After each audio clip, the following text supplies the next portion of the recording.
So much of the talk around AI is all about making you faster, smarter, more productive.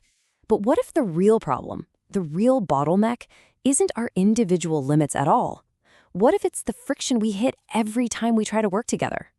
It's a problem so huge and so constant, most of us don't even see it anymore. I mean, just think about it for a second. Every single project, every meeting, every decision your community tries to make, it just feels like wading through mud, right? We have all felt that deep frustration, that feeling that we could be doing so much more if we could just, get on the same page. And this quote from our source material just nails it. It's not about you being incapable or me being incapable. It's that the systems we use to collaborate are just broken. And there's actually a name for this invisible force that's holding us all back. Let's call it the coordination tax. Yeah, a tax. It's this hidden price we pay every single time we try to cooperate. And believe me, it is costing us way more than we could possibly imagine. So what is this tax? Well, it's all the work you have to do about the work. It's those endless email chains just to schedule one 30-minute meeting. It's the arguments over who's supposed to do what. It's all the time and energy that just leaks out of the system before we even get to the real task. And the scale of this thing, it is absolutely breathtaking. Some economists estimate that these kinds of coordination costs eat up roughly half of the entire GDP in developed economies. Let that sink in. Half. That is a staggering amount of human potential just evaporating into thin air. And here's the really crucial part. This isn't just adding a little bit of extra time. It's a multiplier that actively crushes our collective output. So a group of 10 brilliant people doesn't just get slowed down a bit. Their potential can be so crippled by this tax that their final output is no better than what 2 or 3 of them could have done working alone. Okay, so this sounds pretty bleak. How do we even begin to fix something this big?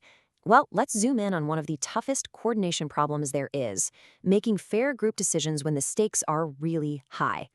The classic problem, right? The tyranny of the majority.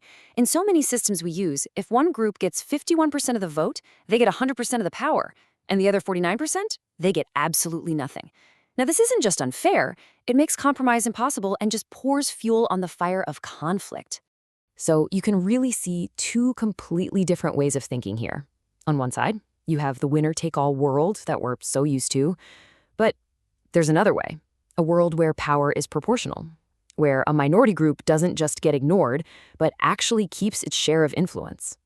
The big question has always been, how do you build a system that can actually do that? Well, it turns out some very smart researchers have developed a new way to do exactly that. It's called Maximal Partial Consensus, or MaxParC for short, and it's specifically designed to find that common ground and make sure things are fair, even when everyone is voting for their own self-interest. So how on earth does it work? Well, the secret sauce is this incredibly clever but actually very simple idea that just flips the whole dynamic of voting on its head. It all comes down to this one powerful concept: conditional commitments. This is what lets people signal their preferences in a much more nuanced way, without feeling like they're just throwing their vote away on an unpopular choice. This sentence right here perfectly explains the magic. It's a way for you to say, look, I'm willing to meet in the middle, but I'm not going to be the only one sticking my neck out. You can show you're open to a compromise without giving up your first choice unless a real consensus starts to build. Okay, let's break it down. First, instead of just picking one option, you rate every option based on your willingness to approve. Think of it like you're setting a condition, saying, I'll approve this plan if it gets at least, say, 70% support from everyone else. Then the system hunts for a pivot, an option that can actually hit that tipping point by gathering enough of these conditional yes votes.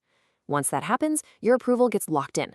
And finally, the power is split up proportionally among all the options that got approved. It's a fair outcome for everyone. So what's the big takeaway? It makes compromise safe. It totally removes the fear. Your vote for a second choice, your compromise choice, only activates if that option has a real shot. If not, your voting power just stays with your number one pick. It actually makes cooperation the smart, safe, and strategic thing to do. And get this isn't just some theory stuck in an academic paper. This system is live right now. There's an app called Vodle, and it was developed by scientists at the famous Potsdam Institute for Climate Impact Research. It uses MaxParC to help real groups make these kinds of fair and efficient decisions today. Okay, So let's zoom back out for a minute. What in the world does a clever voting system have to do with the future of AI? Well, everything. It basically forces us to completely rethink what we should be using AI for in the first place. For too long, we've been stuck on this old goal, using AI for personal productivity, helping one person write an email a little bit faster. But the new goal, the prize that's so much bigger, is using AI for collective capability. Not to help one person write an email, but to help 50 people find an agreement that was totally impossible before. The real purpose of AI should be to finally reduce that massive coordination tax. Just imagine it. Imagine AI systems built from the ground up to do exactly this. They could act like these perfect, impartial facilitators, helping us divide up resources fairly, find those hidden compromises, and make sure minority voices are protected. This isn't about replacing us, it's about building tools that finally augment our ability to cooperate and unlock all that potential we share. And that brings us right back to the beginning. The huge gap between what we could achieve together and what we actually achieve, that's the cooperative surplus. It is a vast, untapped reserve of human power, and it's been locked away behind the friction of coordination failure for centuries. So I'm going to leave you with this question to think about. In your own life, at work, in your community, even with your family, what's the biggest, most frustrating coordination tax that you have to pay every single day? And now, what would become possible if a new generation of AI tools, designed for collective intelligence, could finally help us get rid of it for good?